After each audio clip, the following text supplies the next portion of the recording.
For our bird dogs, we're back to our quadruped position. So hands and knees, wrists underneath the shoulder, knees underneath the hips. And in this position, I'm just going to extend one arm and one leg, maintaining that balance, coming back together. So I should feel my obliques working in this position. I want to make sure I'm maintaining my neutral spine, so I'm not arching as I extend, or I'm not compensating by rounding at the beginning.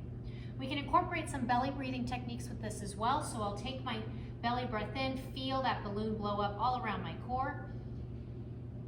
And as I exhale and draw in, I now extend an arm and a leg.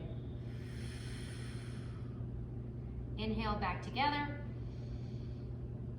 Exhale.